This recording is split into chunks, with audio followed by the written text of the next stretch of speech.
亲爱奈罗比国家公园是在非洲看野生动物真出名的景点，不过因为离人家厝真近，常传出讲这犀港攻击，甚至是假死人的事件。另外，在日本最近嘛有传出几件野熊攻击人的案件，咱人类是要安怎甲野生动物和平共存，是真大的挑战。Oh hi.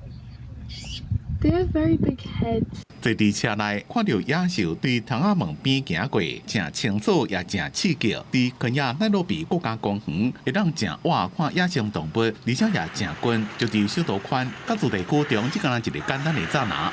If you have a vet to dart it and get it out， 这个记者一开始就想要甲野生动物做厝边，就住伫咧公园的南边。不过这大人愈来愈多了，就定了发现野生动物走入去主题区。The lamb was there.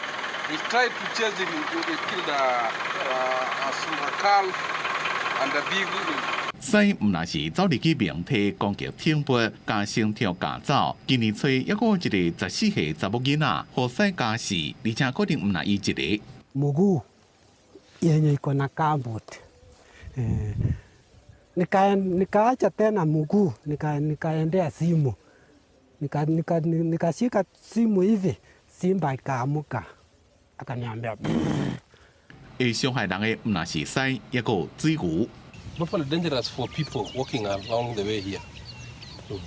Very dangerous compared to the lions. 伤害人的动物到尾啊，可能家己命也保袂掉。为了要保护双方的安全，肯亚当局按算要起一条特殊通道，让动物去保育区找食的，莫讲走来人类的社区。因为伫咧日本也拄着安怎甲野生動物和平共存。ちょっとこの辺掴まれまして、私の方がもう払い抜けたら。店内の方にまたどっか行っちゃったって感じですね。群马县这间超市伫咧初七暗走来一只140公分长的大乌熊，已经伫咧停车场攻击69岁人客，过走入去超市内面，甲一个76岁阿公了着伤。超市内互伊母甲乱糟糟，又搁看到伊的脚印，伊说10分钟了离开。警方怎么加派人来保护囡仔上下课？大きいわ。伫咧同一天，日本北部秋田县有农民互熊攻击受伤。日本最近第条熊出现的消息，估计全国39个人受伤，创同个新高。